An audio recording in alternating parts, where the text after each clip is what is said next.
হবে, আস্তাগফিরুল্লাহ পড়তে হবে।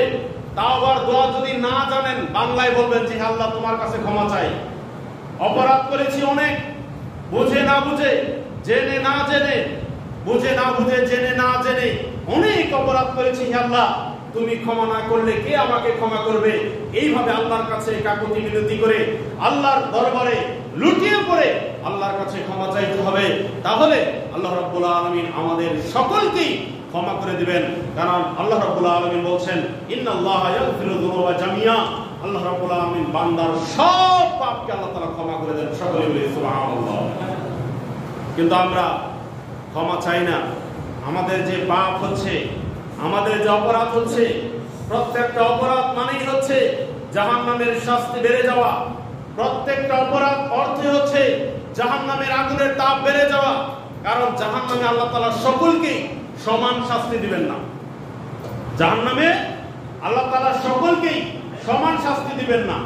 কারো আগুন থাকবে পায়ের টাকনু পর্যন্ত, কারো আগুন থাকবে পায়ের হাঁটু পর্যন্ত, কারো আগুন থাকবে কোমর পর্যন্ত, কারো আগুন থাকবে বুক পর্যন্ত। কেউ আগুনের মধ্যে হাবুডুবু খাবে।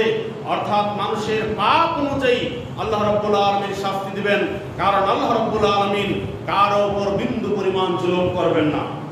এজন্য প্রত্যেকটা পাপের অর্থ হচ্ছে জাহান্নামের আগুনের তাপকে বাড়িয়ে নেওয়া। প্রত্যেকটা পাপের অর্থ হচ্ছে ফেরেশতাদের হাতে মার খাওয়া।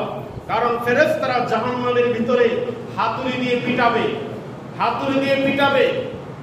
তো পাপ যদি বেশি হয়, মার হবে বেশি, পিটানো দিবে বেশি। আর যদি পাপ কম হয়, তাহলে আপনার পিটনা দিবে কম, কম মার দিবে। এজন্য পাপ কাজ থেকে আমাদেরকে তাওবা করতে হবে। কারণ তাওবা করলেই কেবলমাত্র আমরা মুক্তি পাবো।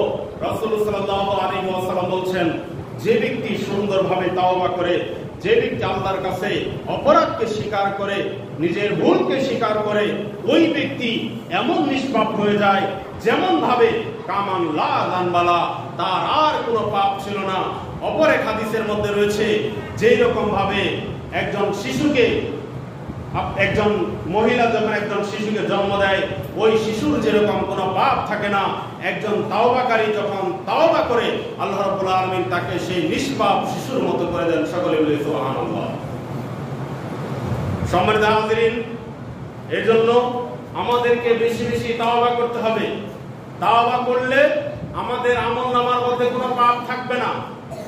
এজন্য বেশি বেশি তাওবা করতে হবে। তাওবা করলে আল্লাহ রাব্বুল আলামিন আমাদের অপরাধকে ক্ষমা করে দিবেন। আল্লাহ রাব্বুল আলামিন আমাদেরকে দয়া করবেন। যারা আল্লাহর কাছে ক্ষমা চায় এবং মানুষের অপরাধকে ঢেকে রাখে, অনেকে আছে মানুষের পাপ কাজগুলোকে